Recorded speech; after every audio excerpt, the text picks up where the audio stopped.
Okay, we are live and recording now. Okay, good morning, everyone. Welcome to the May 18th session of the North Carolina Property Tax Commission. I'm Bob Hunter, Chairman of the Commission, and we may have some new folks who joined us, so I'll introduce the other commissioners, Vice Chairman Terry Wheeler, Commissioners Bill Peasley, Alex Guest, June Michaud, our Counsel and Secretary, Mr. Steve Pelfrey, our court reporter, Linda Garrett, and our operator of our WebEx, and our staff member, Alexander Bendette. We have 4 motions to dismiss filed by Wake County to hear today. The first case on the agenda was settled Friday, so is not for hearing today. And then we have one matter for hearing, the matter of Eric M. Williams, that case also from Wake County. The last 2 cases on the agenda have been settled. All right, Mr. Murphy, I think, let's see, does anybody else have, any commission member know of any conflict of interest or appearance of conflict with respect to matters coming before the commission today?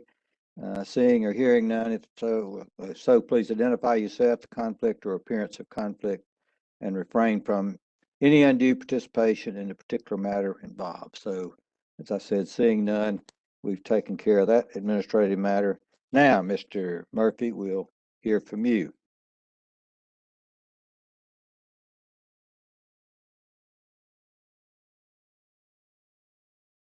Mr. Murphy, you're muted. My apologies. Is that better? Yes, maybe up a little bit. How's that?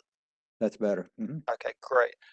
Good morning, Mr. Chair, Commission members, Ms. Garrett. My name is Ken Murphy. I'm Deputy County Attorney for Wake County, and this is the county's motion to dismiss in 20 PTC 0614, the appeal of Mr. Goodfred. And this is Wake County's motion to dismiss this appeal for the taxpayer's failure to timely file his notice of appeal, as is required by North Carolina General Statute 105-290E.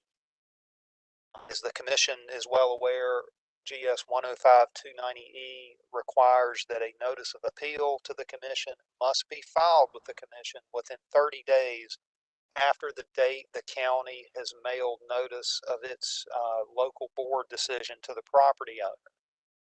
Now, in this case, and I will note for the commission, I have filed a written motion to dismiss with attachments, including an affidavit from the county tax administration department staff member that was involved in mailing the notice of appeal, the notice of decision from the local board. In this case, the notice of the county board's decision was mailed to the appellant taxpayer on November 10th, 2020. And I would reference Exhibit A to the county's motion, as well as the affidavit that is attached thereto.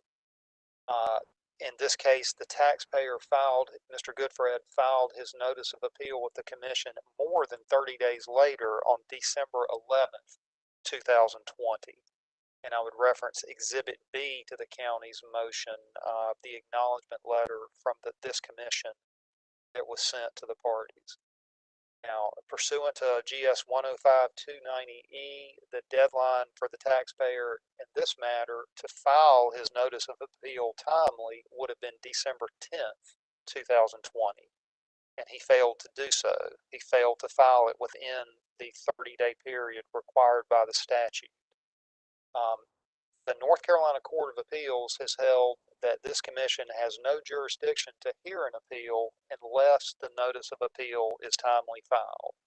That's in the Bass Income Fund case, and the facts of that case are very similar to the facts of the present case. In that case, the notice of appeal was received by the commission 31 days after the county board mailed its notice of decision to the taxpayer.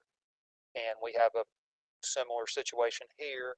So Wake County would respectfully request that the commission dismiss this appeal, 20 PTC 0614, for the taxpayer's failure to timely file his notice of appeal. And I'm happy to answer any questions any commission members may have. Okay, thank you, Mr. Murphy.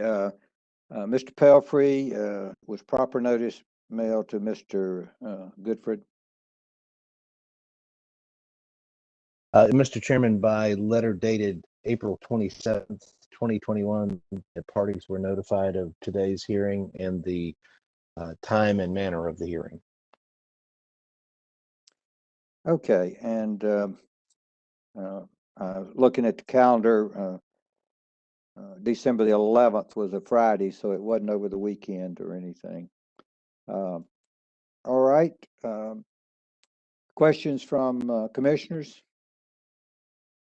Hearing none, do I have a motion? So on this moved. matter? Have a motion from Vice Chairman Wheeler to Second. dismiss matter, seconded by Commissioner Michaud. Any further discussion?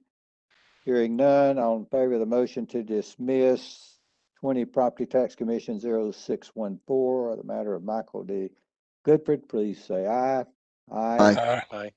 Opposed, nay, and the ayes have it, it's unanimous. Okay, Mr. Murphy, we'll hear for you in Gateway Hospitality LLC, 21 Property Tax Commission 0171. All right, thank you, Mr. And let me Chair. ask, before you start that, is there anyone online that represents Gateway Hospitality or Marco Drive or Apex Hospitality? And even though I didn't ask in the Goodford matter, I'll ask you. Assuming we don't have anybody showing that's joined us, so we don't think there's anybody online, but if anybody is in any of these matters, please identify yourself now.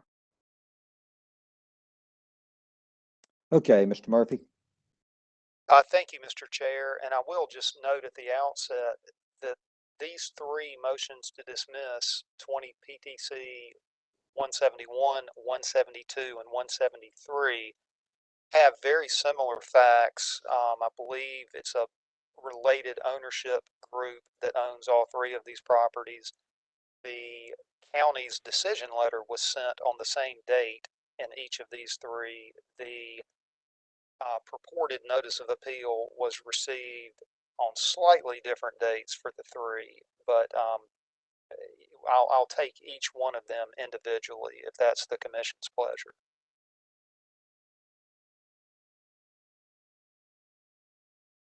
Mr. Chair, I believe you're muted. Excuse me. Yeah, I guess you better since they're different LLCs. Yes, sir. Okay. Well, this is the county's motion to dismiss 20 PTC 0171, appeal of Gateway Hospitality LLC for the taxpayer's failure to timely file its notice of appeal as required by GS 105-290E. Now, as the commission well knows, NCGS 105-290E requires that a notice of appeal to the commission be filed with the commission within 30 days after the date the county board mailed its notice of decision to the property owner. In this case, in 20 PTC 171, the county board's decision was mailed to the taxpayer and to the taxpayer's tax rep on January 26, 2021. And I would reference Exhibit A to the county's written motion to dismiss filed in this matter, as well as the affidavit that is attached to that motion. And in this case, the taxpayer, Gateway Hospitality LLC, filed its notice of appeal with the commission more than 30 days later on March 12, 2021. And I would reference Exhibit B to the county's written motion to dismiss in this matter. Pursuant to GS 105-290E, the deadline for the taxpayer to timely file its notice of appeal in this matter would have been February 25th, 2021. As referenced earlier, the notice of appeal was not filed until sometime after that on March 12th, 2021. So the county would respectfully request that in keeping with the Bass Income Fund case, that the commission dismiss this appeal of Gateway Hospitality LLC 20 PTC 171 for the taxpayer's failure to timely file its notice of appeal as required by statute. Okay, questions by commissioners? Mr. Pelfrey, was proper notice sent to Gateway? Yes, Mr. Chairman, by letter dated April 27th, 2021, all parties were notified of the time, date, and manner of today's hearing. Okay. Do I have a motion in this case? So moved. I have a Second. motion to dismiss by Mr. Guest, seconded by Mr. Peasley, I think it was. Yes. Any further discussion? Hearing none. All in favor of the motion, say aye. Aye. Opposed, nay, and it's unanimous. So, in the matter of Gateway Hospitality LLC 21 PTC 0171 is dismissed. Mr. Murphy, Marco Drive Hotels LLC 21 PTC 0172. Yes, sir. Thank you, Mr. Chair. This is Wake County's motion to dismiss this appeal of Marco Drive Hotels LLC for failure of the taxpayer to timely file its notice of appeal as required by NCGS 105-290E. That statute requires that a notice of appeal to the commission be filed within 30 days after the date the county board mailed its notice of decision to the property owner. In this case, the county board's notice of decision was mailed to the property owner as well as the tax rep for the property owner on January 26, 2021. I would refer the commission to Exhibit A of the county's written motion to dismiss, as well as the affidavit attached thereto. In this appeal, the taxpayer filed its notice of appeal with the commission on March 8th, 2021, which was more than 30 days later. So pursuant to 105-290E, the deadline for the taxpayer to timely file its notice of appeal in this matter would have been February 25th, 2021.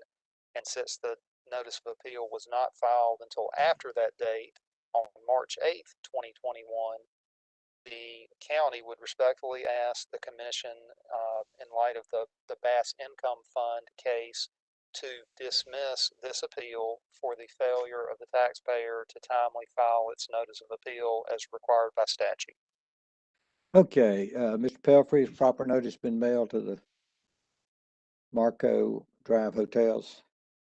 Mr. Chairman, in this matter, by letter dated April 27th, 2021, all parties were notified of the date and time and manner of today's hearing. Okay, questions from commissioners. Mr. Guest. You're muted, Alex. Thank you. Sorry. Mr. Murphy, in looking at the affidavit of Ms. Smith, she notes that she mailed this to the taxpayer's consultant, Chris Britt of Realty Group. Do you know if the notices were also mailed to the taxpayer?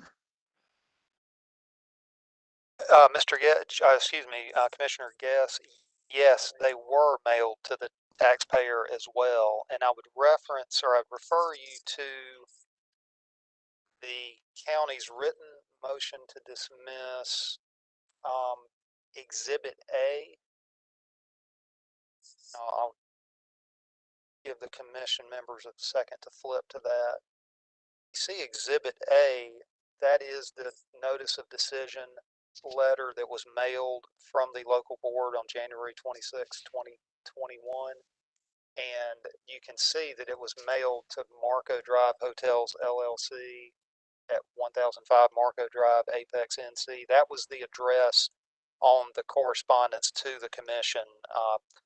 So the notice of decision was mailed to the corporate entity that owns this property, as well as to the tax rep, Mr. Chris Britt, which is indicated on Exhibit B to the county's written motion. Thank you. Yes, All sir. right, further questions? All right, hearing none, do I have a motion in the matter of Marco Drives Hotel LLC 20 Property Tax Commission 0172? So moved. I have Second. Mr. Peasley moves to dismiss, seconded by Commissioner Michaud.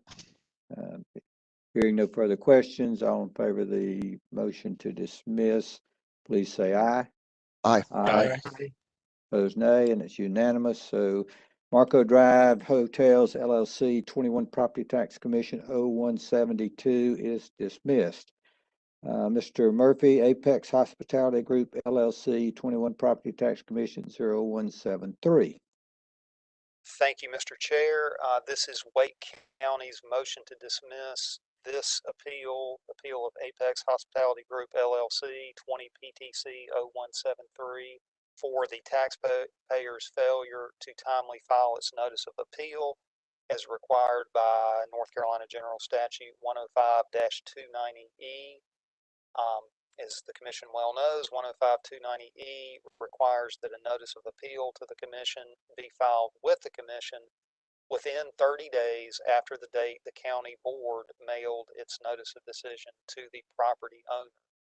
In this case, the county board's notice of decision was mailed to the owner of the property and to the tax rep who represented the taxpayer at the local board appeal level on January 26, 2021.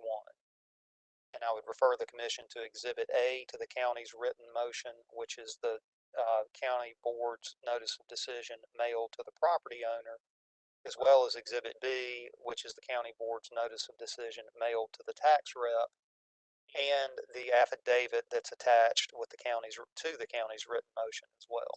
So the notice of the county board's decision was mailed in this case on January 26, 2021. The taxpayer did not file its notice of appeal with the commission in this matter until March 6, 2021, which was well over 30 days after the county board's decision letter was mailed to the property owner and the tax rep. So pursuant to statute 105-290E, the deadline for the taxpayer to timely file its notice of appeal in this matter was February 25th, 2021. And because the taxpayer did not do that and instead filed its notice of appeal much later than that, on March 6, 2021, under the N. Ray Bass Income Fund case, the county would respectfully move that this commission dismiss the taxpayer's failure to timely file its notice of appeal for the taxpayer's failure to file that appeal within 30 days of the date that the county board's decision letter was mailed. Okay, Mr. Pelfrey, was proper notice mailed to the appellate? Yes, Mr. Chairman, again, by letter dated April 27th, 2021, the parties were notified of the time, date, and manner of today's hearing. All right, questions from commissioners?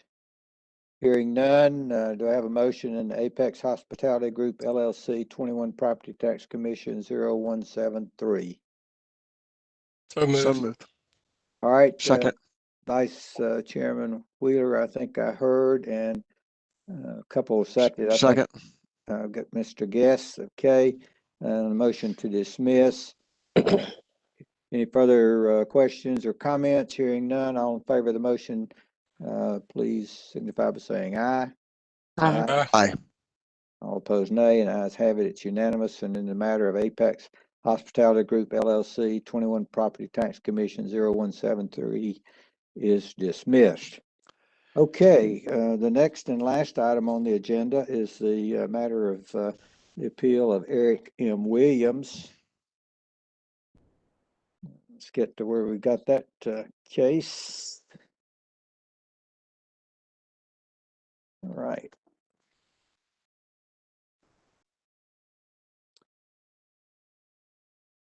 Everybody had a chance to get their file on this matter?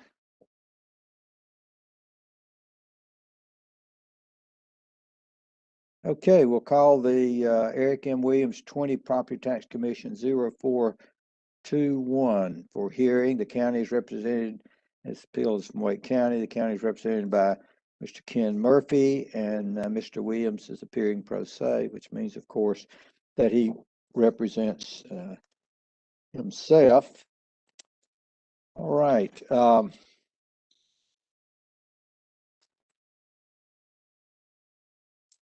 I think in this matter, in looking at the taxpayers' exhibits it was filed, I believe, Mr. Williams, you're familiar with the standard that has to be met in order to, you know about the county's presumption that their appraisal is correct, that the statutes provide, and that you must overcome that burden. And then it's the county's burden to show us that they were correct if in fact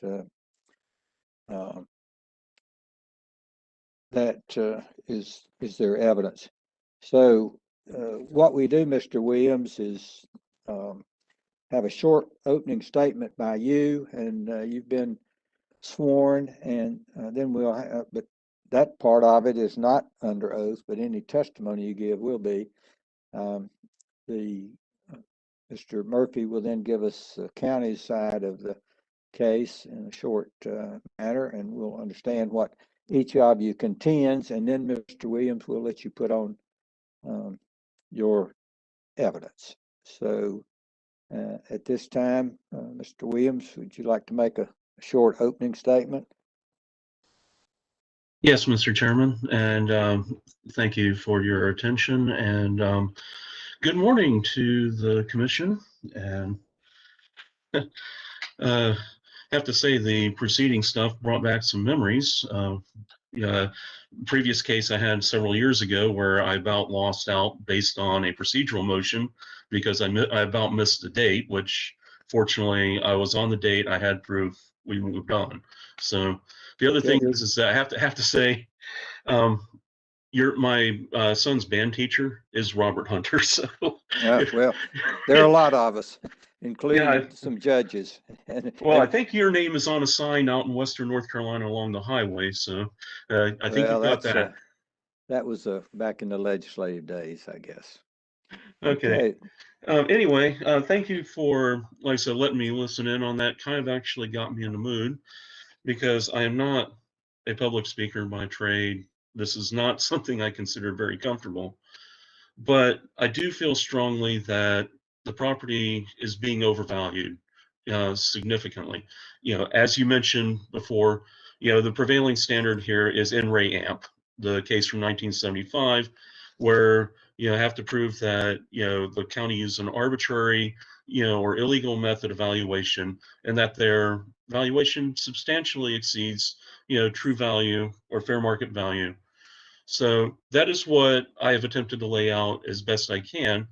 Not a trained lawyer, not a professional appraiser, but I'm going to try to play one for the audience. But essentially, I moved into this house in 2010. Obviously I ended up with, appealing the tax value then, which was a fairly, impressive amount over what we ultimately ended up agreeing on. So I understand, ad valorem taxation is sort of like, the way I best can describe it, the way it seems to be, it's like when your parents asked you, make your list for Father Christmas. You don't, it's not a case of, oh, what do I just need to go with? No, I'm going to pitch for as much as I get away with. I'm, what I want to do is, essentially, I don't mind making a sacrifice for my community. I love my community. I love my county, but I don't want to pay more than I absolutely have to. I don't want to be the sacrifice. And so I'm through this process, I'm, with varying, methodologies employed by the county, arriving at a number that is well above the highest sale in my neighborhood, to the tune of about 20-some thousand, dollars. When, the standard, for appraisal is the sales comparison method, and the county is way above what the highest sale in my neighborhood was, that seems a bit problematic. Unfortunately for my neighborhood, we don't have a lot to choose from as far as comparable properties.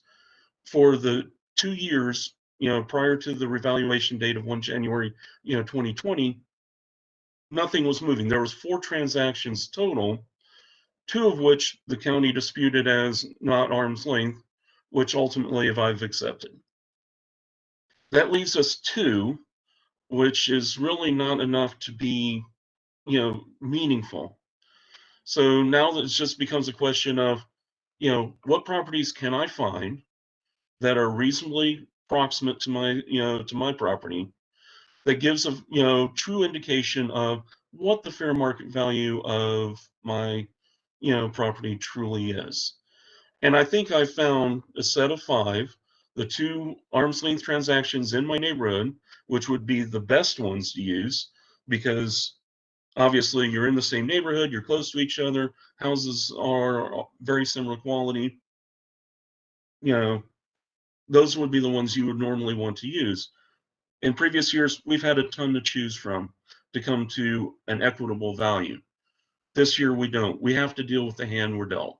So it means both sides have to get a bit creative to find out, okay, what other properties can we use to come up with a reasonable, value to go with.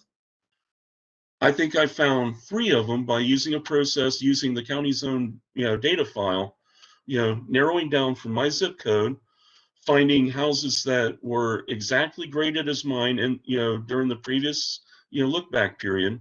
So it was like C+5, all the other features were the same, built the same year, literally the same house, only about 300 square foot smaller, for the other houses. The other things that I would contend is that, like I said, we've been through, multiple, methodologies, and I'll explain that in more detail, that are inconsistent and seem designed to arrive at a much higher value, to the benefit of the county. And I think that is wrong. And I would like the opportunity to prove that. So with that, I'll hand it back to you, Mr. Commissioner. Okay. Thank you, Mr. Williams. Mr. Murphy, brief opening. Yes, sir. Thank you, Mr. Chair. Very briefly, county certainly recognizes Mr. Williams' right to be here this morning and appeal his assessment. The county would respectfully disagree with Mr. Williams' characterization of the methodology the county used to assess his property. County would also respectfully disagree with what I think I heard Mr. Williams say, that he had presented a methodology using comparable properties to his that arrived at a true value, a truer value than the county had assessed his property at. If we get to the point of the county putting on evidence, I believe the county will be able to show to the commission that the methodology the county used to assess Mr. Williams's property was very sound. And really, I just would close by saying that it's the county's position that Mr. Williams has not submitted any substantial material or competent evidence to support his opinion of value, and we'll hear that evidence now and let the commission be the decider of that, of course. Thank you, Mr. Chair. Okay, thanks to both of you. Well done. In looking at the file, it's my understanding that the county's value is $271,748. Is that correct, Mr. Murphy? Yes, sir, Mr. Chair, that is correct. And Mr. Williams, I understand that your opinion of value is $224,000. Is that correct? That's what I went with originally. It's actually, I came up a bit looking further at the data as part of the coming up with the evidence to around, I'm trying to remember where I put it. My apologies. I think it's right toward the end.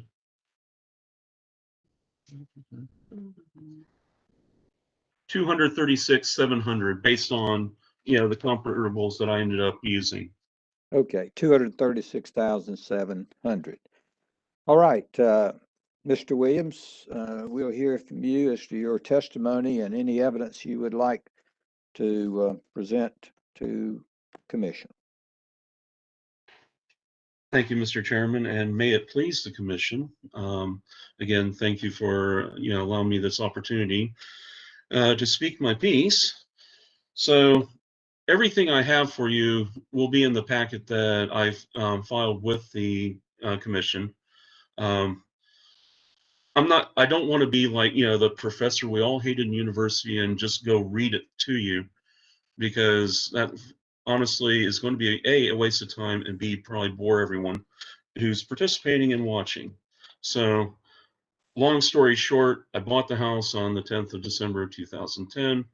I've had, I got the notice of valuation. It was a surprisingly large number and a substantial increase by about a third over what I was assessed in 2016. So obviously we find ourselves here, doing an in-rate amp, style appeal. Okay. As you heard from Mr. Murphy, my learned, learned friend, the county's view is as 271,748. I think that's well over true market value, obviously, based on what, I end up with. So, as you, laid out, very succinctly, okay, I have an uphill battle here to overturn the presumption of correctness on the part of the county. Okay. That comes from both the case law, it comes from, the Machinery Act, Chapter 105, 283. Okay. So the Machinery Act requires all property to be valued at, true value. The customary definition for that is, this is the value that the property would change hands in a transaction where the seller is not compelled to sell, the buyer is not compelled to buy. It is a free and open transaction. So what I have to do is now I have to prove that, the valuation the county arrived at is well north of that number. And should I do that, that's when the tables get turned, and now the county has to, convince you that, no, I'm really out to lunch on this. So, standard of appraisal for residential properties, the professional guidance and standards, the sales comparison approach out of the three that are generally recognized, the income approach, the sales comparison approach, and what's the last one? The income capitalization approach. For residential, by far, the sales comparison, method is the one that's considered appropriate. So that's the one that I'm going to go with. That's the one that really the county should be going with as well, as a signatory to the relevant appraisal standards. So on page 3, this is where I'm mentioning, the whole purpose of this is, again, this year, this appeal, we were dealt a bad hand in that for some reason, and I cannot tell you what it is, houses just did not move in 2019, which is customarily, we look at the year prior, to the revaluation date to go find our comparables. Of the two that, transactions that happened, one was a foreclosure. So, all right, now we step back yet another year. Now we start looking at 2018, which if you look at the county's website, they, obviously they agree with that, time frame, because if you look at the tax portal, you'll see it will filter out just the 2019 and 2018 sales. We had 2 in 2018. So in spite of a brand new school opening to us, no real significant amount of crime in the area. The houses look well kept. The lawns are generally well, maintained. There's no trash in the streets generally. We don't have the cars on, cinder blocks that people just love driving through. They're going to choose a house. You don't see any of that. So why the neighborhood would be so off of the traditional norms, which I show in the table, it averages anywhere from 6 to 7, 8 transactions a year. And then were you to look at 2020, which we're not supposed to, you'd see we're already back up to where we normally are. So unfortunately, the downside of that is when you're doing a sales comparison, unfortunately, we don't have a whole lot of wonderful choices to pick from, the neighborhood. Ideally, we would pick the best and have a lot to choose from, and then we can come up with a number, and, we could have ended this a long time ago. We didn't, for some reason, that's not going to be the case this year. The other thing about the neighborhood that I was trying to point out, and Mr. Wright and I subsequently, he sent me some, spreadsheets and some data. The point I was trying to make on pages 4 through, 6, admittedly not being a statistician by trade, but just trying to show that if you looked at the sales price versus square footage in this neighborhood, there didn't seem to be, at least the way the data was looking at me at the time, I was playing with this in Excel, didn't look to have a strong correlation, or a linear relationship between square footage and sales price. So, like I said, having the discussions, during the pre-trial, conference, and then, like I said, subsequently seeing how he would have done it, as a, professional appraiser, I don't have a problem, with the statement that, these graphs, are not necessarily the best way to try to represent what was happening. Okay, so unfortunately, it's the best I had, and it was too late to really do anything about it. They are what they are. If you Mr. Williams, let me ask a question. The graphs on those pages, are those ones that you prepared or ones that Mr. Wright prepared? I did. Okay, just wanted to clarify that. Thank you. Everything in the document other than the attachments are my own work, and you can judge my quality and my responsibility for it. But what I had done to build these things was I took the data file that's publicly available from the Wake County tax site. So they have a data file that extracts the state of their database prior to revaluation, covering the 2016 revaluation period. Okay, then filtering it out to filter down to my neighborhood, was plotting sales price versus square footage. Okay, like I said, I was trying to be as fair as I could based on, again, not a statistician by trade. The last time I took a stats class was 30 years ago. Not the greatest experience when your prof gets deported 3 weeks before your final. So you can imagine, not great memories. But I'm not necessarily an Excel driver either, but trying to present it as best I can.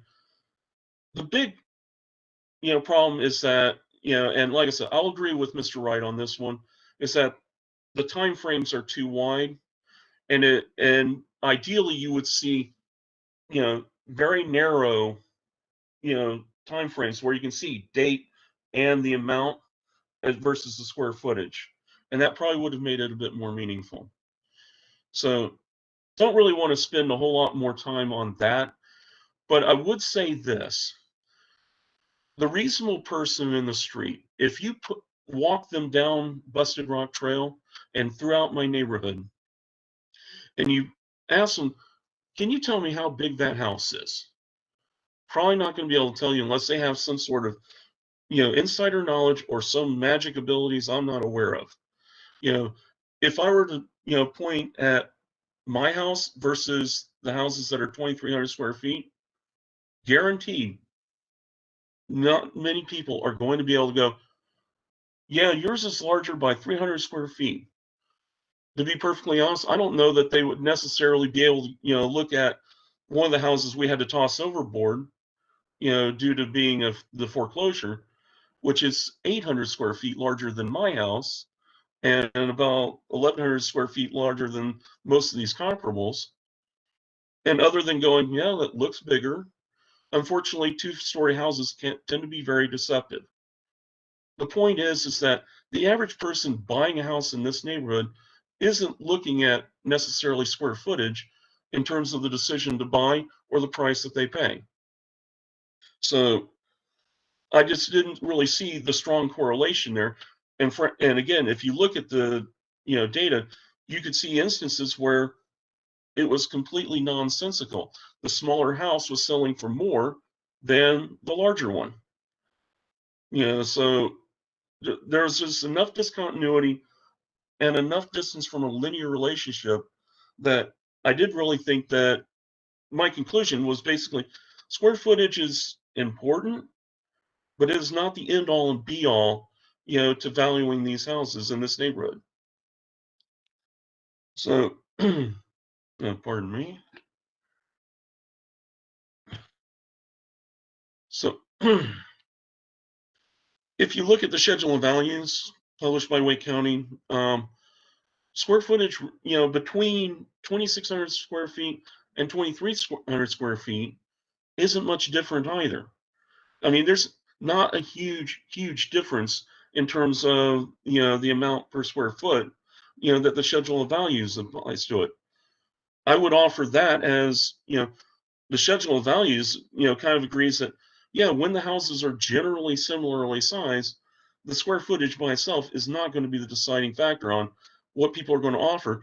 And to be perfectly honest, having bought several houses, having seen people buy houses, I have yet to meet any person buying residential property going, you know what, I don't want to do just a dollar value. Why don't I pay $100 per square foot? No one does that. They come up with the number they want to pay. You go back and forth. The seller eventually agrees. That's the number you pay. All right. So that's all I really want to say about, that. Again, like I said, the graphs are a bit unfortunate. I do apologize for that. They were the best I could do. Now I know better. But I still think that the point does hold. This neighborhood is not as square footage, sensitive as others potentially in Wake County. All right. So now, this is where I'm going to kind of take you through from the outside looking in as a taxpayer. This is how, I interpreted what the Wake County valuation, how it came down, and it comes through several iterations, with some conversations back and forth between me and Mr. Wright. So the first thing I would point out is that if you look at the number that they assess the house at, okay, and you look at the property tax card, not surprisingly, they're identical, okay? How they come about that is that it looks like they just applied the cost method discussed in the schedule of values, and there's a whole big section, that takes you through, okay, this is how you calculate the footprint. The definition of footprint is a bit unusual, and in practice, it doesn't seem to fit the standard that I would expect footprint to be the entire house and the ground it covers. That doesn't seem to be the case, when you look at, even if you look at the expanded property card, which the county was kind enough to provide. So normally when you see that sort of valuation put, those is supposed to be when you're in the off year. Okay, so like I bought my house in 2010. Wake County revalued in 2008. My appeal was in 2011 because that was the first opportunity, that I could appeal that year. So I'm already 3 years into the revaluation. You're supposed to use a schedule of values to come up with the value, when you're kind of in that off year. If you're not in the off year, as we are here, you're supposed to use the sales that you have. So their number starts out basically using the cost method. Okay, that's not the method that, again, is recommended to use. We're supposed to use the sales comparison method. Okay, so come about February of this year, Mr. Wright and I started, talking back and forth, and via email. And I'll admit this has been kind of a fraught process. Unfortunately, I have 3 kids. They're in various, states of in school. My daughter's, doing virtual school right now, new puppy, and a whole lot of other demands on their time. We kind of, it was kind of like, I haven't had a chance to look at your email, please bear with me. But what was interesting, to me was when we got, when we started, really talking about this, okay, was in the middle of April. This is when we started really having a big exchange. And so I'll draw your attention to the email, copied down at the bottom of page 7. Okay. So one of the points of contention between Mr. Wright and I is that, the county's position is that you can't just compare sales prices and average them. Well, I respectfully disagree with that. If you can find houses that are pretty much as close as possible in as many respects as as you can. If ultimately we end up in a case where our comparables, the only material difference between them is the square footage, in a neighborhood where square footage is not a huge factor in terms of the sales price, then the only thing you have left really to compare upon is the sales price itself. So, the last line I think is, I'm sorry, I'm kind of getting, I think I messed up there. Okay, my apologies. Please go back to page 6 at the end. Okay, because, the key line in, this is on the 2nd of February. The key line is the last bit, my eyes are not the best. Okay, so this is a case where we've been having a discussion about, I included the 2 non-arm's length transactions. And then I'd also kind of gone across the lake to go look at, okay, are those comparable? Mr. Wright came back to me with, well, those are 13 years older, but they're a lot, they're a lot fairer, to compare in his opinion. But what was interesting was that he's, so he takes the 4 that he ultimately ends up using, for his comparables, okay, and then, says making no adjustments for size, age, or other differences. Okay, he uses this, square, square foot method, valuation, and then just essentially applies it to my square footage. So we've already gotten to the point where we've completely ignored the sales price, and we're well above it. Okay, so like I said, now on page 7. Now we're, like I said, we're kind of going back and forth, and now having seen 2 months prior, okay, I'm not making any adjustments for size or other amenities. Imagine my surprise on the 14th of April, when if you look at page 8, this is the spreadsheet I was sent to try to justify the much higher value.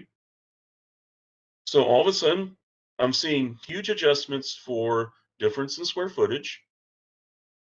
I'm seeing adjustments for patios and decks when they're basically a wash. I'm seeing a huge adjustment for age, particularly the 2 across the lake on Rattan Bay. So we're starting at the sales price, and then we're going way above that, even though 2 months prior, he said in the email, we should not be making any adjustments whatsoever. I'm going to object to the Mr. Williams? characterization of that. Okay, I was getting ready to ask him a question. Let me ask him the question, Mr. Murphy, and then we'll let you restate your objection. For clarification, the comparables on page 8, are those your comparables or the county's comparables, Mr. Those are the Williams? ones, I'm sorry, those were the ones provided for me, to me by Mr. Wright. Okay, just wanted to clarify. Now, Mr. Murphy. Yes, I understood Mr. Williams to characterize Mr. Wright's email from February 2nd as stating that we should not be making any adjustments. And I would object to the characterization. That is not what that email says. Okay, I think the email just says that and making no adjustments for those, some of those things. So we have it in the record there as to what the email actually says, not that they would never make it, I guess. All right. Okay, go ahead, Mr. Williams. Okay, no problem.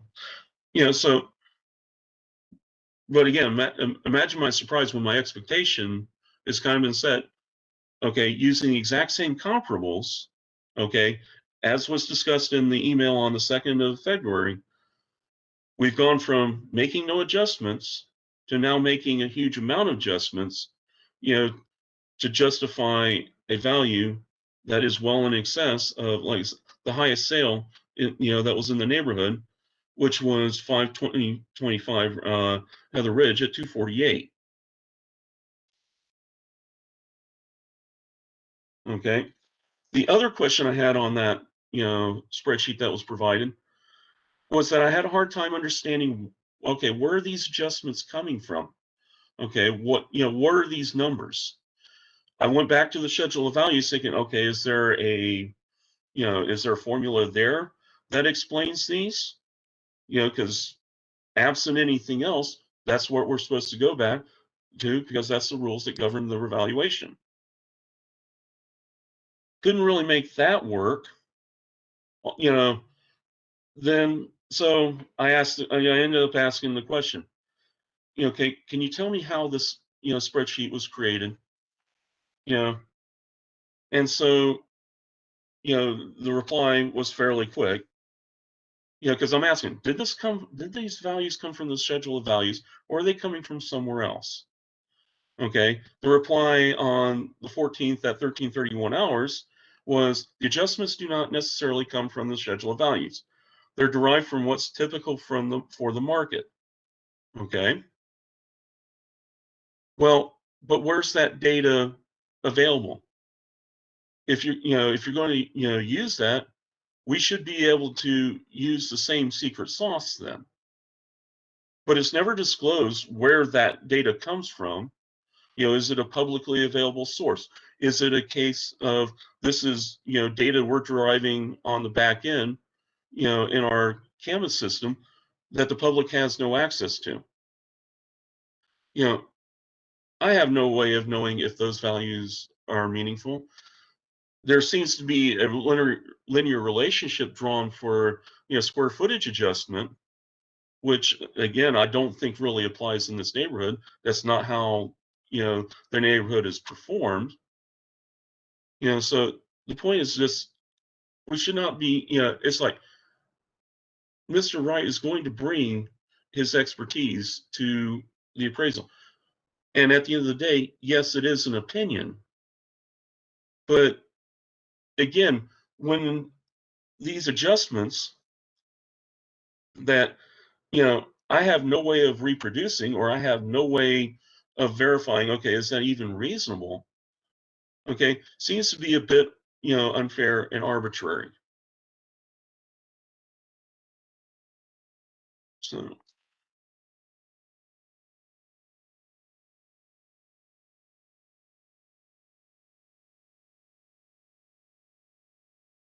So where I'm trying to go with this is that we already are in a situation where it is an uneven playing field. Okay. I don't have the data necessarily. I don't have the IT. I don't have the resources. Okay. But I should have, a reasonable way, of being on a reasonably level playing field. That's what the schedule of values is meant to do. Okay. So I'll point one more thing, on page 9, if you look in the email, and it's kind of very small points, so I'm not going to, read it completely. But essentially, on page 10, the method that was disclosed then as to how we came up with the number, that were used for adjustment was 40% of average sales price per square foot. Okay, this is stated to be a standard method that's acceptable. Having done research as much as I can, I've found nothing out there, either in the USPAP or the schedule of values, that says anything of the sort. So again, it may well be, that, this 40% estimate, is a reasonable way to go about it.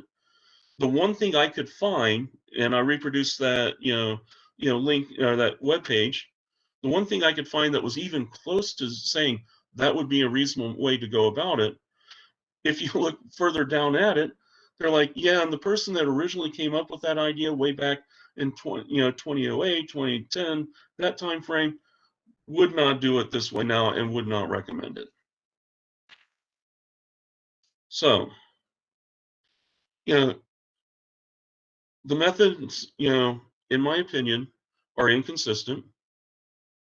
Mr. Williams, let me ask you another clarification. You referenced the 40%. These emails are very tiny when they're reproduced in our copy. Whereabouts is that, please? Okay. If you could kindly give me a minute here, because Okay. my eyeballs are not the greatest.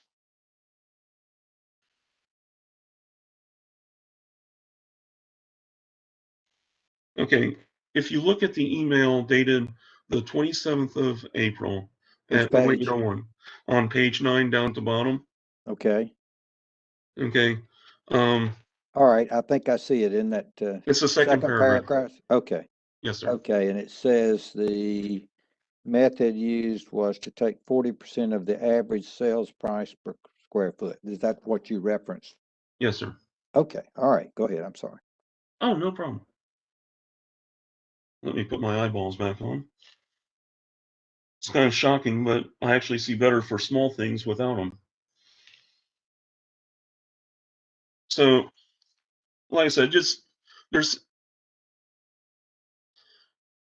I would expect inconsistency in method and application, okay, from someone in my position. Well, I can't emphasize enough. I am not a trained and professional appraiser. I'm not going to represent myself as one. And as I mentioned to Mr. Murphy and Mr. Wright, during the meeting we had, I'm trying to do as professional and as fair a job as I can, not being expert in either. So I'll leave it to the commission as to whether I've met that goal or whether I haven't. But the last thing, like I said, when I mentioned that the schedule of values doesn't really, support like a huge adjustment for square footage, which is really the main difference between all the properties that the county is using. If you look at page 11, it's where I kind of discussed that.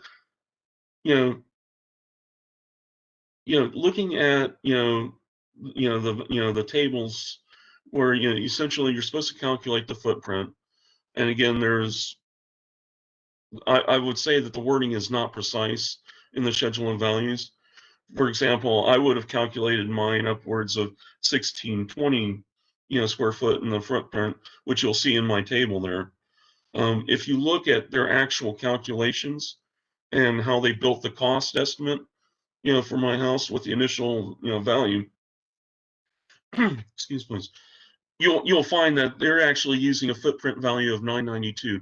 They essentially excluded the garage, the mudroom, and the area right in front of my pantry.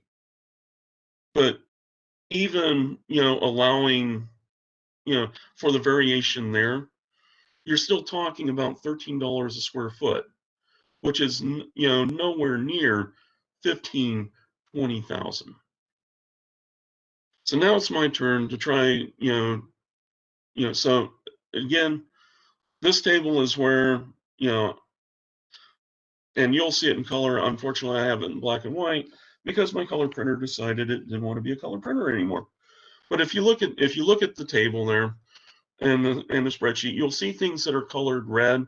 That's where there seemed to be a noticeable variation, in value from my house. Okay, things in green are where they're either identical or they're reasonably comparable. Okay, so I agree with, two of the valuations that the county, chose. 5225. Mr. Williams, we can't tell the distinction, so you'll have to point those out. They appear all about the same color-wise, the shaded ones on. The slightly darker ones would be in red. Can you identify which lines those are? If you look at the assessed building value, the other two are lower than mine. The year built, they were built 2 years prior to mine.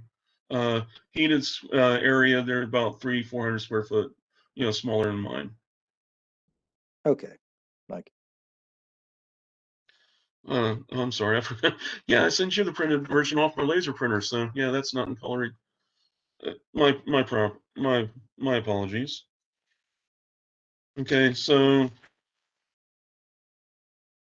again, 11 and 12 is basically me kind of taking, essentially restating the argument. Seems kind of inconsistent. Okay. Looks like, a huge increase that doesn't seem to be justified. Okay. It looks to me like it's the cost, method being used. Okay. Probably could have left the 3 paragraphs out, but again, it's opinion. Page 13, this is where I start getting to the nuts and bolts.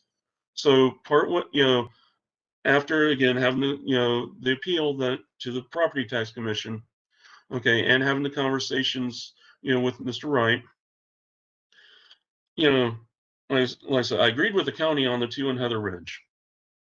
I agreed to toss the 2 non-arm's length ones, overboard. I had a wonderful argument. I spent 8 hours crafting it. I ended up tossing it overboard because it went to an ugly place I didn't want to go, and I felt totally grody. So unfortunately, this is, what you're going to see now is what I felt I can live with in terms of conscience. Okay. So the 2 across the lake, which I originally had identified before the county board in April of last year. Okay. As being, thinking, well, I've got to find comparables close to where I am. That's what the website would kind of, lead you to believe. You only see things that are very close to you. But the more I thought about what Mr. Wright was saying, that, well, they're much older. Okay. It's like, these are not the best and the, best that we can go for. So I ended up taking their data file and drilling down. So it started out in 27610 zip code. Then I started narrowing down what houses out there were graded exactly the same as mine, same number of baths, same construction, same assessed grade, same, condition, marked as arm's length transactions, okay, built in the same year. And lots are the same, the sales were in 2019. Okay, those are the last 3. Okay, where really the significant differences between them, okay, when you get right down to it, they're 300 square feet smaller than mine, which, like I said, I've tried to prove as best I can the 300 square feet difference is not going to make that much of a difference materially in terms of the actual value. Okay, these houses are 5 miles away, but you know, I took the liberty of driving through the neighborhood because it's like, okay, is this real? Are these really apples to apples? And so driving through the neighborhood, okay, the lawns probably could have been, mowed a bit more than they seem to be, but it was hardly a neighborhood that was blighted. You didn't have the cars in the, in the front yard. Driving through was kind of interesting because of all the, street parking, but go down the street next to me and you'll have the same experience here. It could be my neighborhood. Okay. It was built basically at the same time. It's roughly the same size. It's got the same sort of amenities. The neighborhoods near it, Summerlin, and the other one I can't remember right off the top, are very nice neighborhoods. Again, also built in like, the 20 noughts, the 20 teens. There's a nice shopping center there with a Food Lion and McDonald's and all the nice little stores. Mr. Williams, can you focus on your charts and show us where you contend that data supports your valuation rather than the county, and focusing on that? Yes, sir. Well, long story short, the 5 in the chart are as close as are available, in the zip code. Okay. 2 in my neighborhood, 2 relatively and reasonably close. Third is identical to my house in terms of everything except for where the last 3 on Amistad and Bunker Hill are located. Okay. And and the square footage. So, really there's no adjustments to be made. They all have porches or decks. They all have garages. They all have, same number of baths. In all respects, other than gross square footage, or heated square footage, they're identical. That leaves us really with, okay, well, how do we come up with a value on that? Look at the, sales prices. Okay, the sales prices are not an estimate. Okay, they are, a fact. Okay, and in a sales comparison approach, we can't ignore that fact. And that's ultimately how I come up with all other things being as equal as I could possibly make them. Okay, if you look at the sales prices, it comes down to 236.7.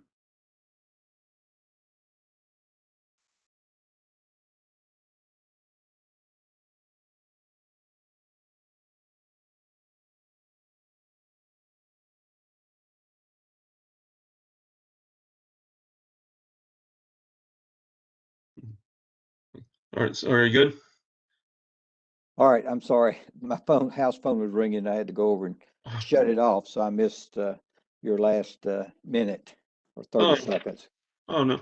Actually, I kind of stopped one, but essentially it was, with the properties in my list of comparables being as identically, as identical to mine as I could possibly make based on the data we have.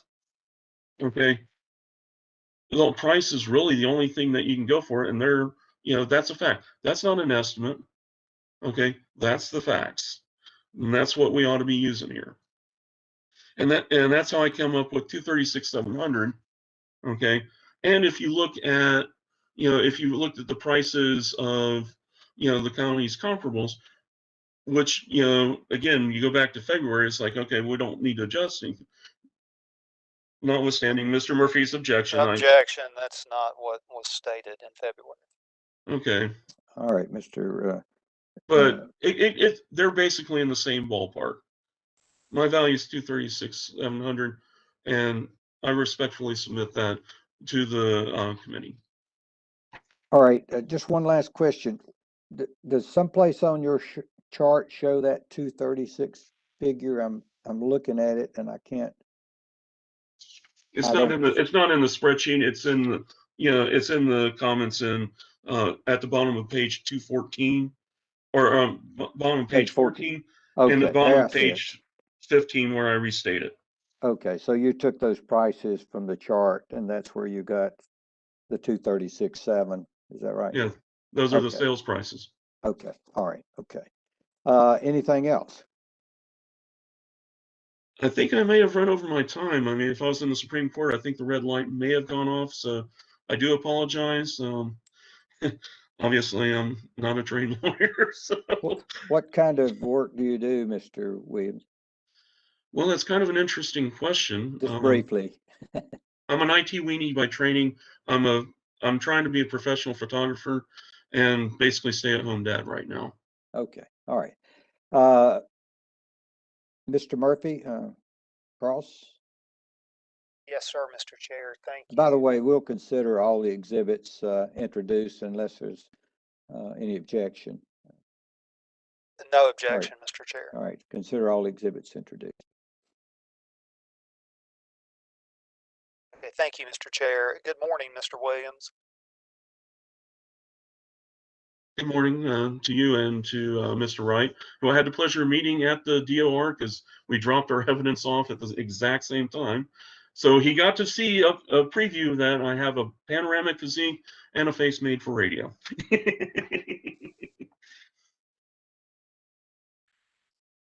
Mr. Williams, I want to follow up on the point that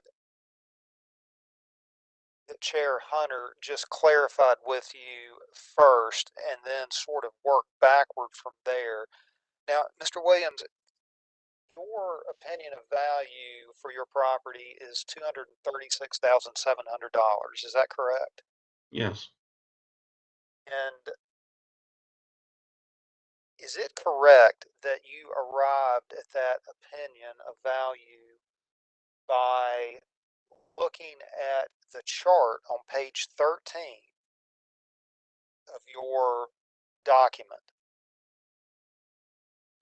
adding the sales price for the 5 properties you identified as comparable properties to your property, and then dividing by 5?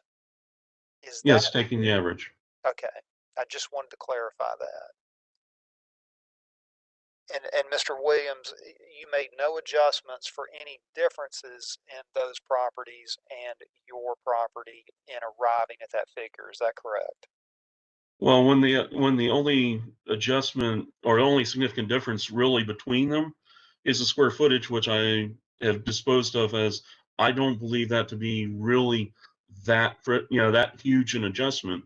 No, I didn't adjust for size, but really I don't think it's going to make that much of a material difference if you go by the schedule of values, and even using the widest difference you can find there. Okay, just to clarify, you did not make any adjustment based on differences in square footage between those 5 comps and your property and arriving at your opinion of value. Is that correct? Yes, sir. Okay, thank you, sir. Now let's look at the beginning of your testimony. There was some discussion of the charts on pages 4, 5, and 6 of your document. And rather than go through them one by one, well, actually, let's look at the chart on page 4. Help me understand what is depicted here. Each dot or blip that is shown on your chart, does that represent a sale of property? Yes, sir. Okay, is there anything in this chart on page 4 that tells the commission when each of those sales occurred? No, there isn't, because when I tried that, it got to be to the point where it was completely unreadable. Even if I was able to put the data there, you couldn't read it. Okay, so the chart on page 4 is titled Anderson Point, which is your neighborhood, correct? Yes, sir. Square footage versus sales price 2016 through 2019. Right. So any dot depicted on that chart on page 4 could be a sale as far back as 2016. Is that correct? Yes, I considered the revaluation period to be. This was what my thought process was. The revaluation period was 2016 up to 2019, which was, the time, the revaluation in play, looking at the comparables. Right, and I understand that, but just for the commission's benefit, these sales could have taken place anywhere between 2016 and 2019. Is that right? Yes. And would you agree with me that a sale that occurs closer to the 1/1/20 reval date has more persuasive value as to the opinion or as to the assessment of your home as of 1/1/2020? And that was, I think that's reasonable. I think Mr. Wright proved, that in the subsequent, email that he gave. Okay, I think that's fair. let's look at the charts on page 5 of your document. And, basically the same question. Each of those blips represents a sale of property. Is that correct? Yes. And is there anything on either of those charts? Well, let's take the chart at the top of page 5. Is there anything on the chart at the top of page 5 that indicates when the sale took place?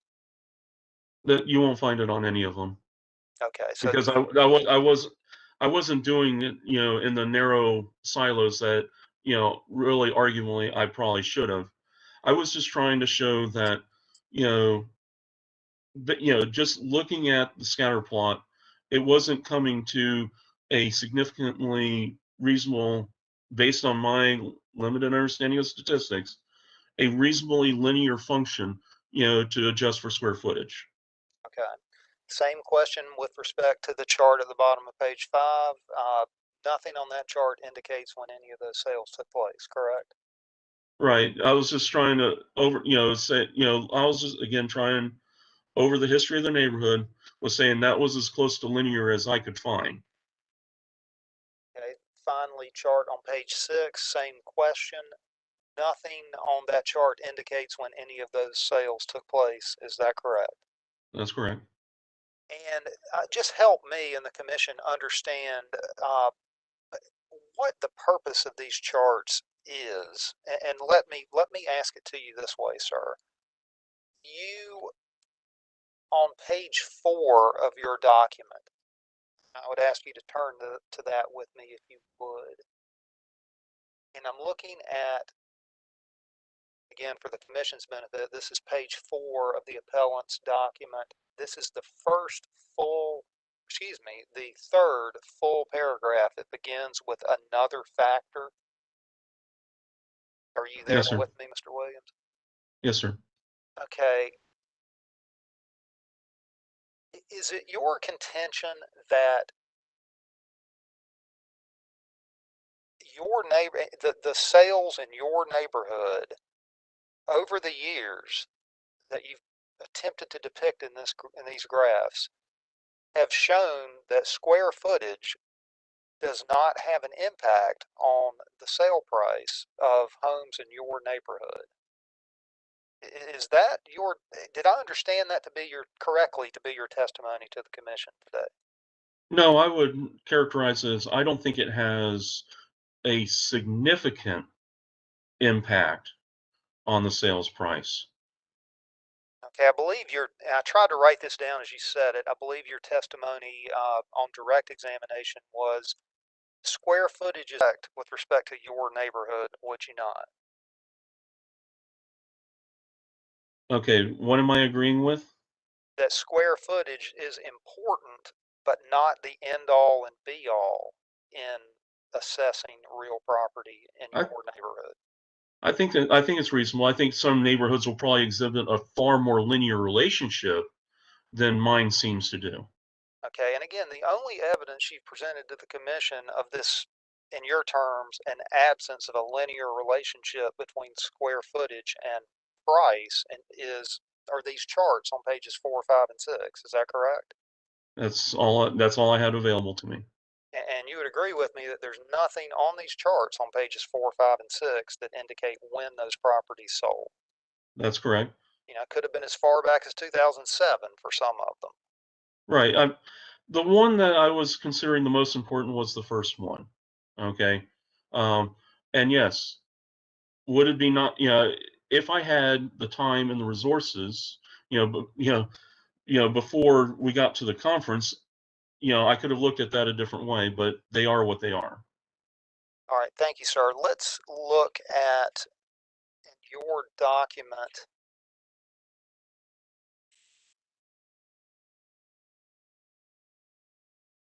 Page 13.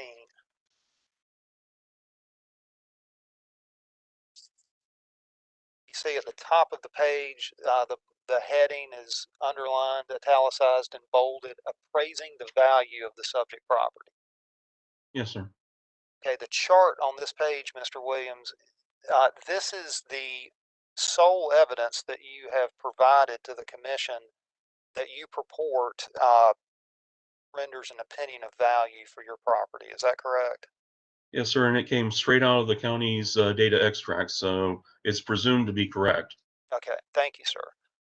Now, and again, I think you've covered this in your testimony, but you yourself are not a North Carolina licensed real property appraiser. Is that correct? Yes, sir. And, yes, sir, meaning that is correct. Just to clarify. Yes, sir. That is correct. Okay. I'm not an appraiser by trade, or I do it obviously about every 4 to 8 years. All right, thank you, sir. Let's look at this chart on page 13.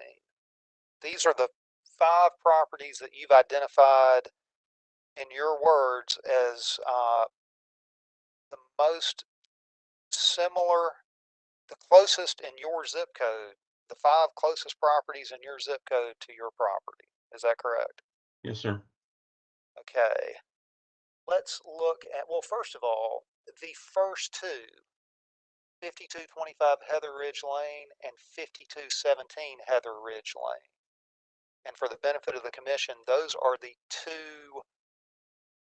well, the first column of that chart is your property.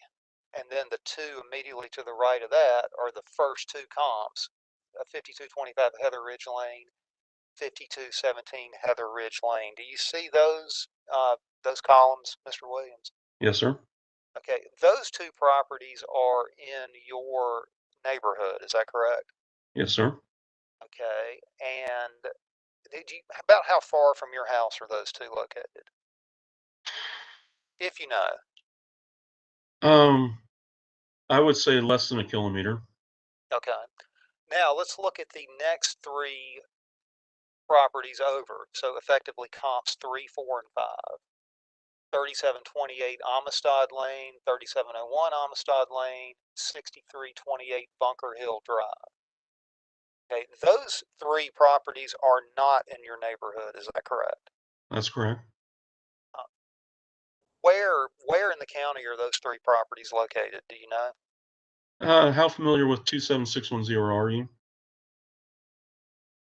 Fairly familiar, but it's not really me. It's the commission that we're trying to educate here. Oh, fair enough.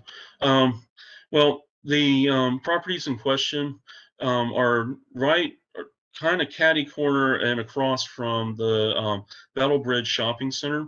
So Rock Quarry Road, and then I want to say it's Battle Bridge. You make a left turn onto it. There's a chemist on the corner. On Mr. to your Mr. left. Williams, let me jump in. I don't think the commission is going to be familiar with that level of detail. Do you have an estimate as to how many miles or kilometers those properties are from your property? About 5 miles as a crow Okay. flies. Okay, thank you, sir. Now let's look at your first comp, 5225 Heather Ridge Lane. And I believe your testimony was that that is one of the 4 comps that the county used to assess your property. Is that correct? Correct.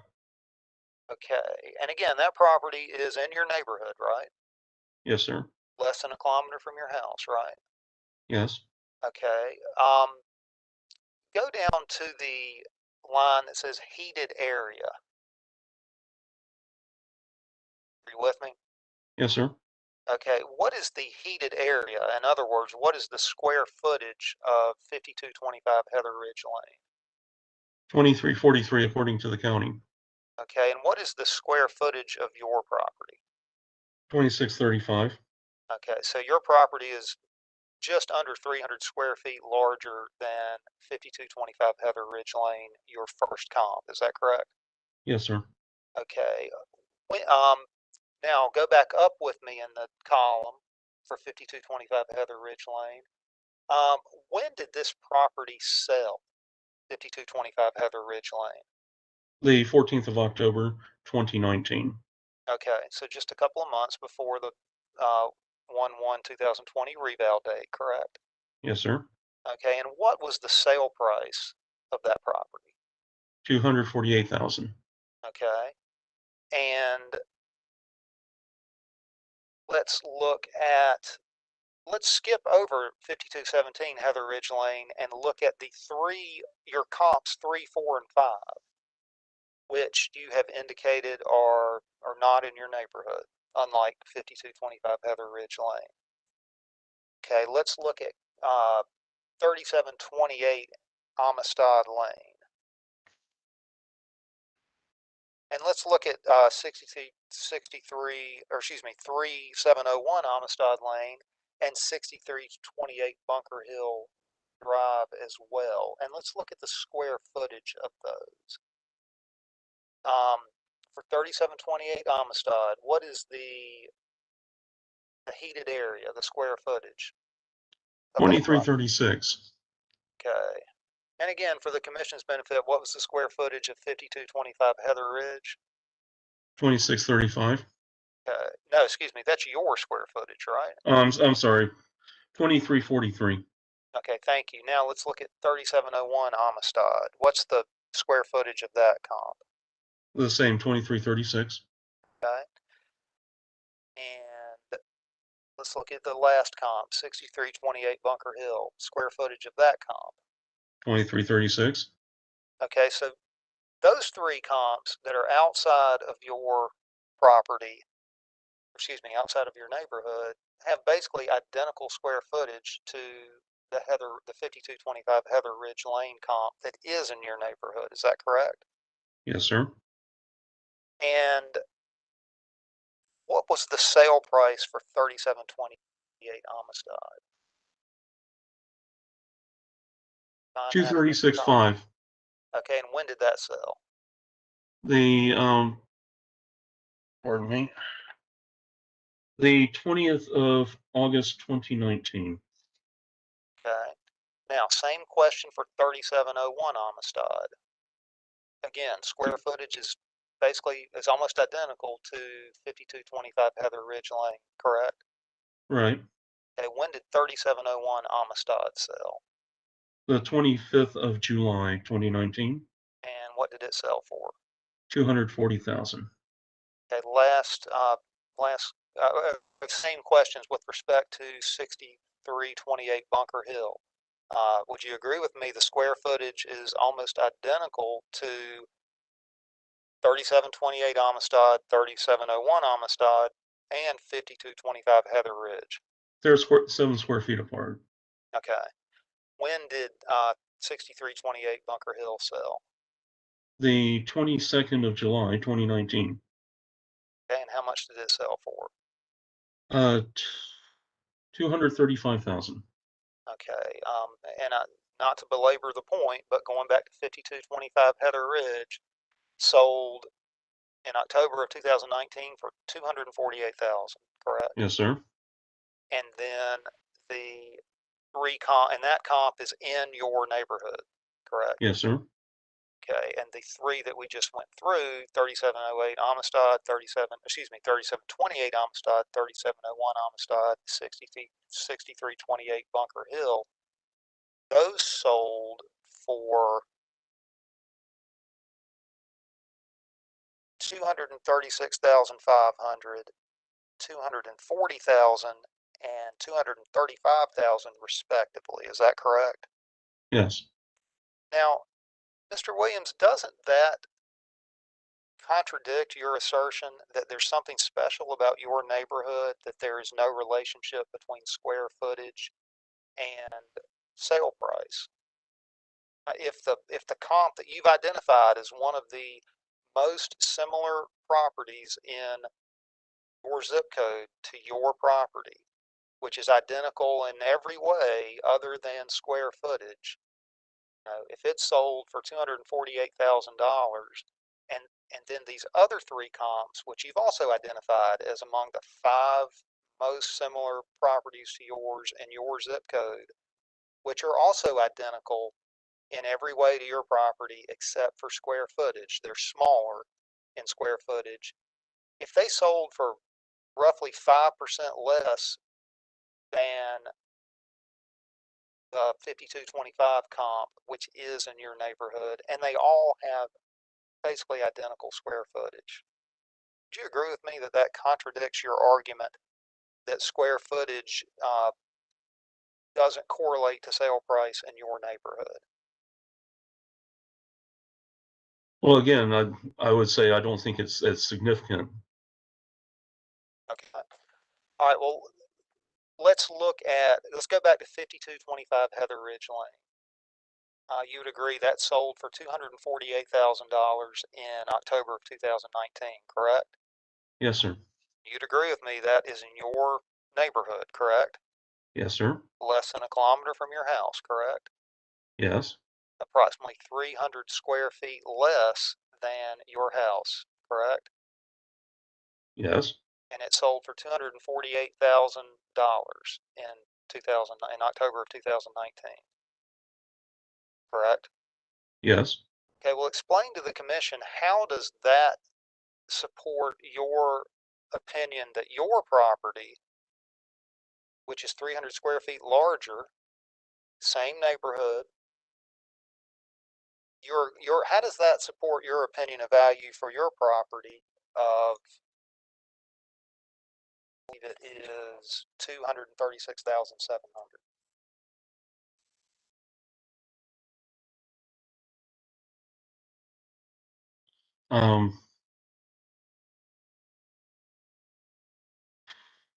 Again, I just kind of have to go back to, the trends of data I was trying to identify, however inexpertly, and the reasonable person in the street not being able to really tell, looking at a house, which one's 300 square foot larger than the other when they're that close and that's similar design in a 2-story house. That would be my opinion. Okay, thank you, sir. I don't have any further questions. Okay, we'll have a redirect by Mr.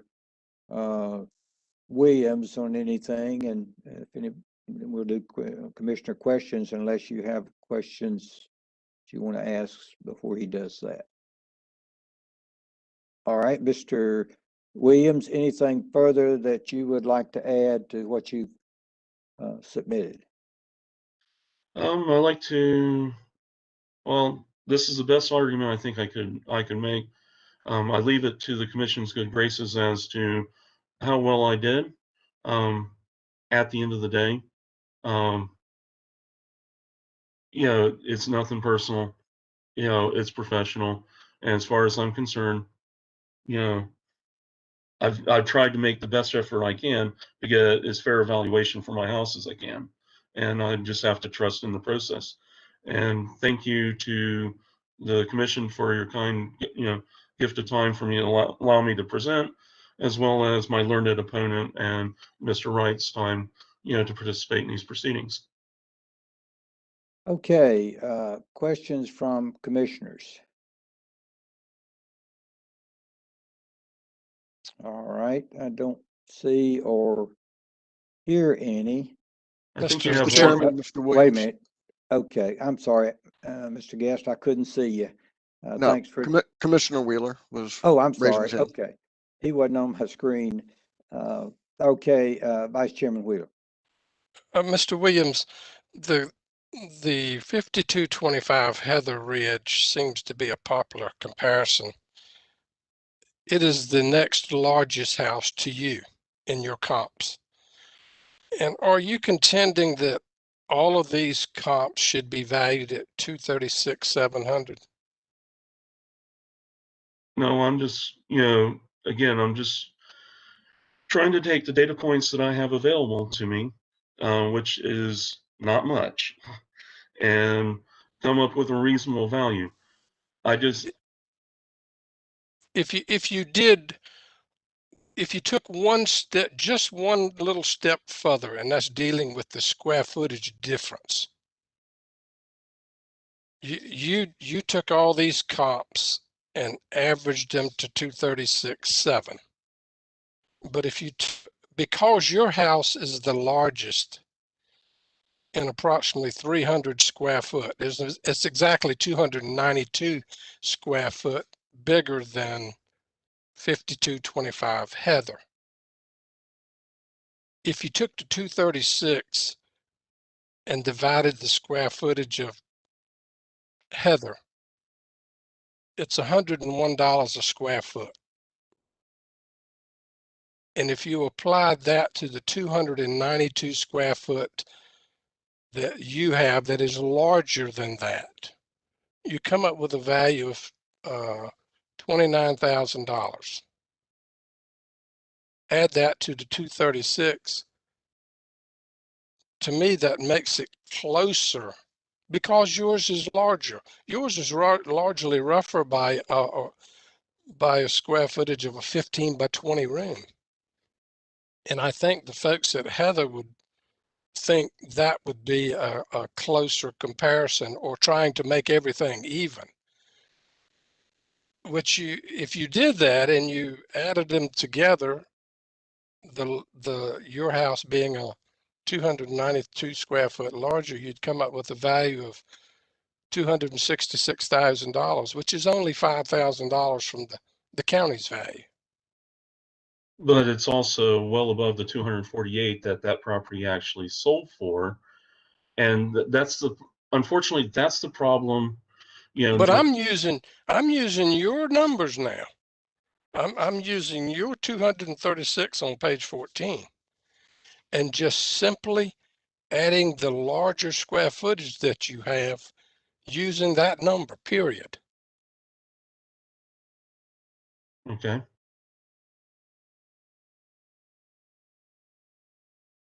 I'm not looking at what it sold for or anything else.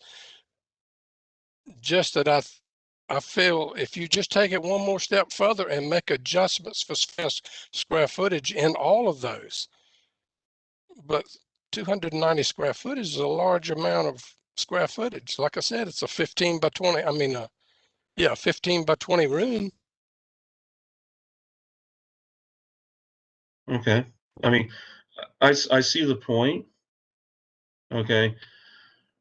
But again, I kind of come back to, then we've kind of lost the, sales comparison by ignoring the actual price that was, it's one thing to estimate something, but we actually know how much was actually paid.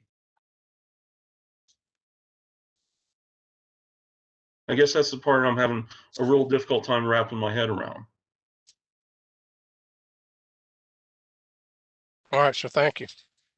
Thank you, sir. Mr. Chairman, may I ask a question? Excuse me, got to unmute, Mr. Guest. Mr. Williams, did you look at what the county valued the properties at 5225 and 5217 Heather Ridge? They valued your property. Did you look at those properties, what they valued those properties at? Not lately. Did you look at them for this revaluation to compare them to yours? I was looking, well, okay. That's a yes or no question, sir. No, I did not. Thank you.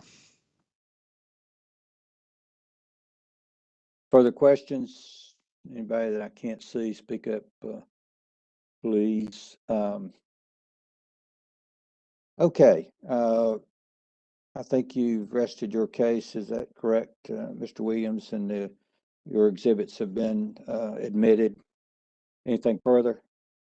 No, Mr. Chairman, thank you for your consideration. Okay, Mr. Murphy? Yes, sir, Mr. Chair. At the conclusion of the appellant's evidence, at this point, the county would move to dismiss this appeal for failure to meet the NRA AMP test. And I'll preface my oral motion by saying I concur with Mr. Williams. Nothing personal about this. Mr. Williams has obviously spent a lot of time and effort, put a lot of thought into his appeal, and that is not lost on the county. The county appreciates that.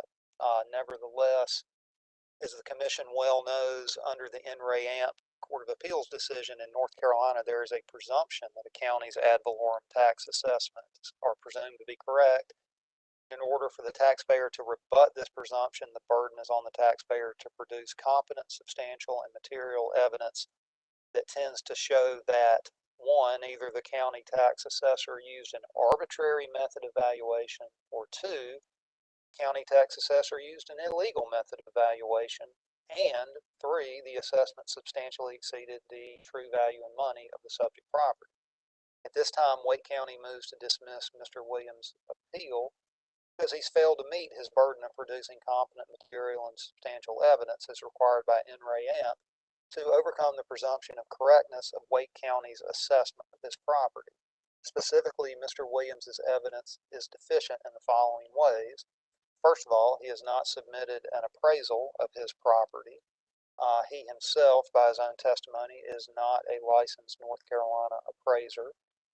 The only evidence by his testimony that he has submitted to support his opinion of value of $236,700 is a chart of 5 comparable properties, which again, by his own testimony, are the 5 most similar properties in his zip code to his property, with the exception that they are all 200 to 300 square feet smaller than his property, and he's made no adjustment for that fact.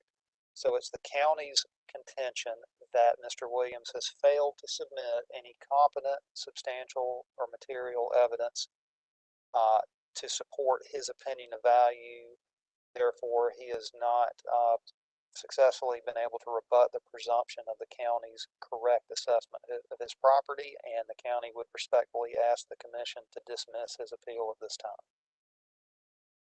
Okay, Mr. Williams, we'll hear from you in response to the county's motion to dismiss.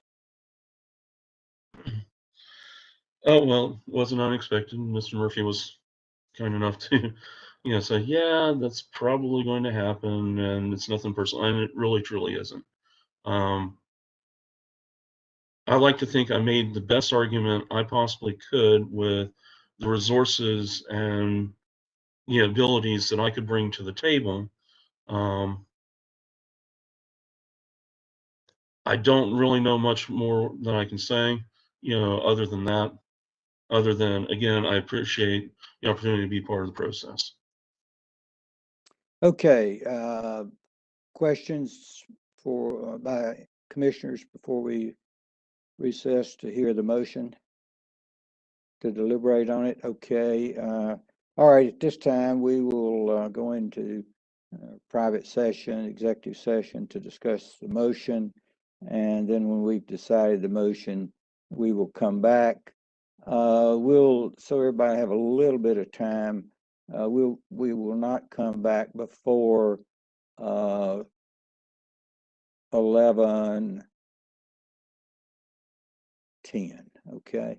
Well, let's make it 11:05. That's 10 minutes. We will not come back before that time, and obviously it can be later. Okay.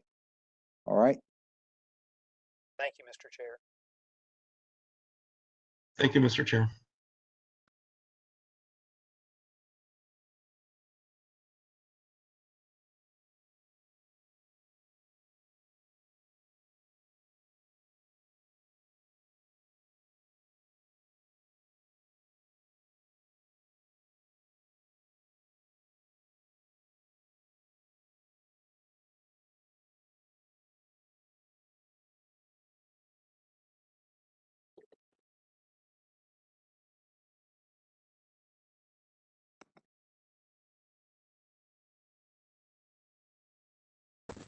All right, Mr. Chairman, everybody should be back, and don't forget that you're automatically muted.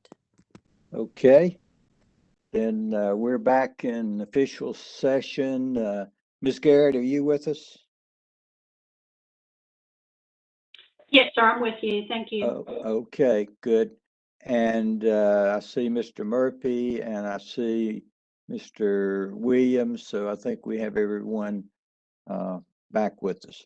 Okay, the commission has considered the motion of the county presented by Mr. Murphy and the response from Mr. Williams, and in light of the evidence and considering all that, the commission, Mr. Williams, has voted to grant the county's motion. The commission felt like that in making your analysis that there had to be some adjustments for square footage and other matters to meet that burden.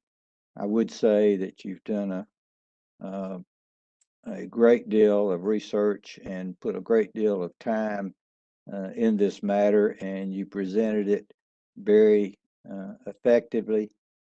Unfortunately, there wasn't as many sales comparisons with your square footage to justify, in the commission's opinion, the sales price that you indicated.